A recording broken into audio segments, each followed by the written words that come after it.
Yang berikut kita masuk ke pembelajaran bahasa Indonesia.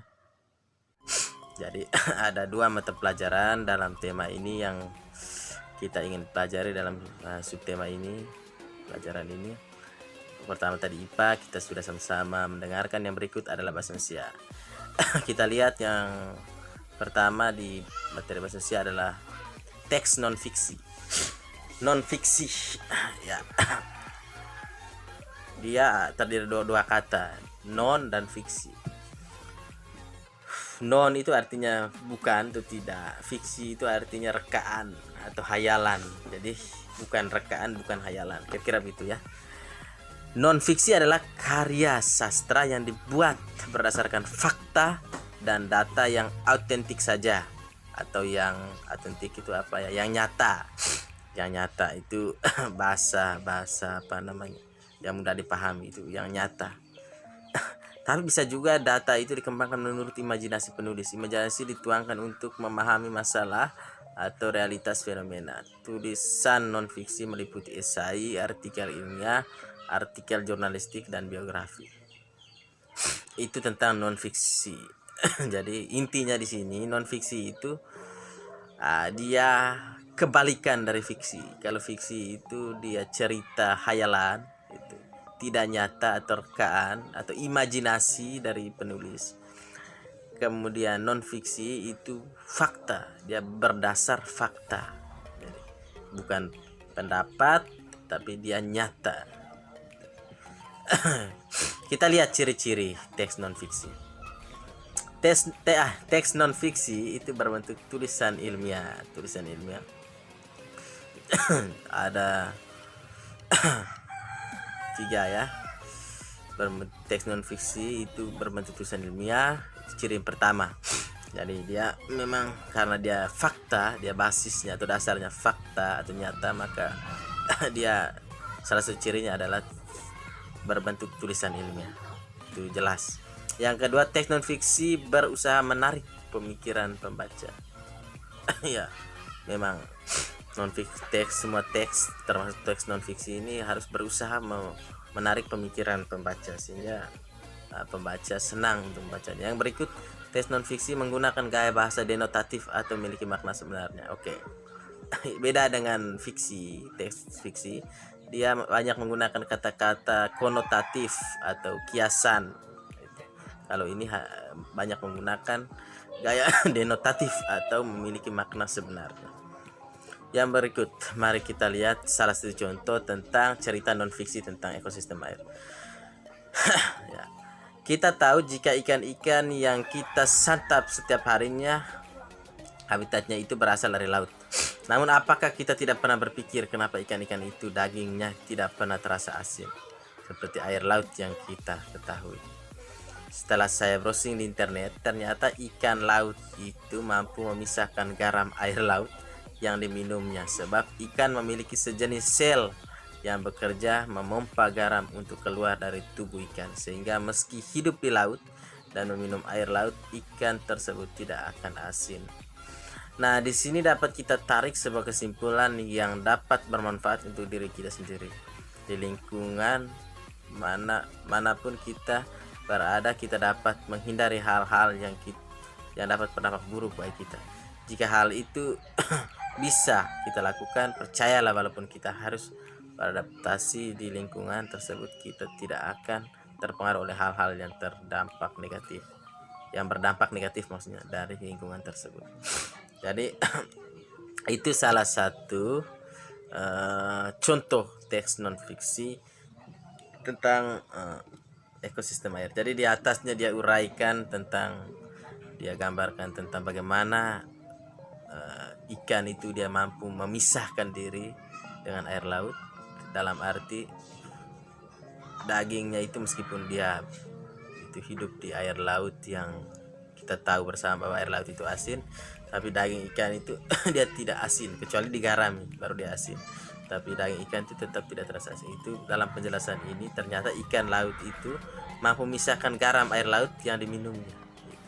Jadi, itu fakta ya, itu nyata itu. Kemudian di bagian bawah teks ini itu semacam pesan atau nasihat kepada pembaca bahwa kita hendaknya seperti ikan itu. Artinya dimanapun kita berada, kita harus bisa memisahkan diri kita dengan hal-hal yang negatif yang dapat berdampak buruk pada kehidupan kita. Itu kira-kira. Kemudian fakta di dalam teks non-fiksi. Jadi seperti penjelasan di awal tadi, tidak semua di dalam teks non-fiksi itu isinya fakta. Ada semacam imajinasi penulis. Itu semacam bumbu lah dalam teks non-fiksi. Perlu ingat, tidak semua teks dalam teks non-fiksi itu isinya fakta. Ada beberapa yang merupakan imajinasi penulis. Nah, sekarang kita belajar tentang bagaimana menentukan fakta dalam suatu teks non-fiksi. Ya, fakta itu kita tahu dulu, kita seragamkan pikiran kita. Saya pikir adik-adik juga sudah tahu karena kita sudah pelajari sebelumnya. Saya ingin mempertegas lagi, fakta itu nyata, fakta itu ya kejadian yang sebenarnya, nyata atau betul-betul terjadi. Contoh yang fakta hari ini adalah matahari terbit dari timur dan tenggelam di barat. Itu fakta hari ini. Ya, fakta hari ini. Jadi bahwa paginya dia terbit di timur, sorenya dia terbenam di barat. Nah, itu fakta hari ini. Belum tentu memang besok. Mungkin besok dari barat terbitnya kemudian terbenamnya di timur. Itu besok tidak tahu lagi. Tapi hari ini faktanya begitu. Atau misalnya fakta berikut, misalnya ibu kota Indonesia adalah Jakarta. Itu fakta, itu nyata hari ini, tidak tahu besok. Besok itu. Kemudian fakta yang berikut, contohnya nama ayah saya adalah Rikus. Itu fakta. Itu mau hari ini mau besok ya tetap fakta. Oke, itu fakta.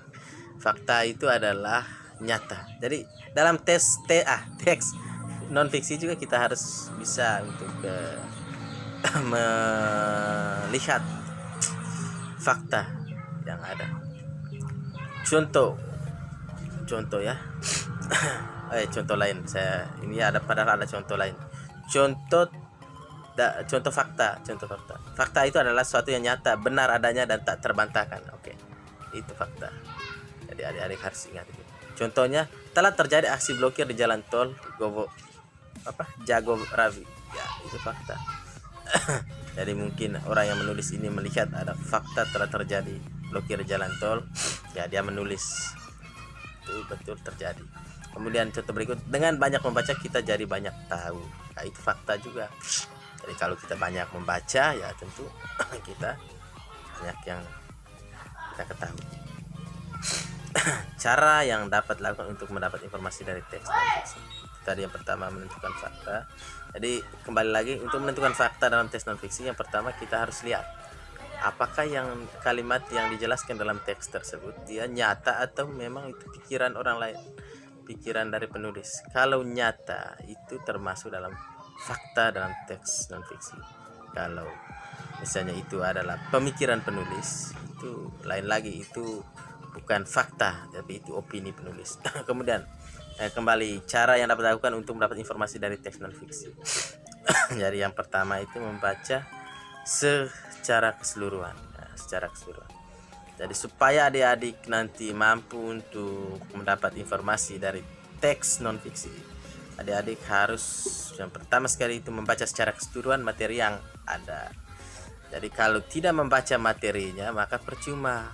Itu biar tanya hal yang gampang sekalipun, adik-adik tidak mungkin bisa menjawabnya karena tidak mengetahui apa yang ada dalam teks. Dengan membaca pasti adik-adik bisa tahu.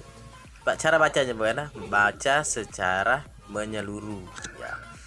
Dengan baca secara keseluruhan kita dapat mengetahui apa yang dimaksud dalam teks. Itu untuk mengetahui informasi dari teks non-fiksi. Dari teks apa saja, termasuk teks non-fiksi. Jadi adik-adik, kalau kita mau tahu itu, kita harus baca dulu. Yang kedua, mencari gagasan umum atau gagasan permasalahan. Ya, kita harus mencari gagasan umum atau gagasan, ya mungkin gagasan umum ini, gagasan utama, kemudian gagasan pemasaran, gagasan penjelas. Itu yang harus dilakukan oleh adik-adik dalam mencari informasi. Kemudian dengan mencari ini kita dapat menemukan informasi yang paling penting pada teks tersebut. Ya. Kemudian mencatat kembali atau meringkas kembali teks itu juga salah satu teknik untuk mendapatkan informasi dari sebuah teks. Dengan cara ini atau dengan ini kita dapat mengetahui informasi secara mudah karena sudah ada catatan yang diringkas. Oke, kita lanjut. Nah, ini ada permintaan pada adik-adik. Jadi adik-adik sudah menjelaskan lagi, mendengarkan mendengarkan penjelasan dari saya, kemudian sudah mendengarkan bacaan tentang teks non fiksi yang tadi sudah saya sampaikan, sudah saya bacakan. Nanti kalau sudah lupa, nanti adik-adik bisa kembali untuk mendengarkan kembali atau menonton kembali video ini berkaitan dengan teks non fiksi di atas. Jadi setelah membaca teks non fiksi di atas dan mendengarkan teks non fiksi di atas, jadi adik-adik caranya nanti adik-adik kalau mau baca itu lihat teksnya kemudian berhentikan videonya. Jadi setelah itu baru baca. Jadi setelah adik-adik baca atau mendengarkan saya membaca tadi, adik-adik diminta untuk yang pertama tulislah fakta yang ada pada teks non fiksi tersebut. Jadi yang kedua tulislah informasi pada teks non fiksi tersebut. Yang ketiga buatlah satu teks non fiksi tentang hubungan simbiosis pada makhluk hidup dengan benar. Jadi nanti setelah dikerjakan dikumpulkan lewat via WA, nanti saya periksa. Jadi, saya kasih waktu untuk hari ini sebentar malam harus sudah dikirim batas jam 8. Oke, sekian dan terima kasih.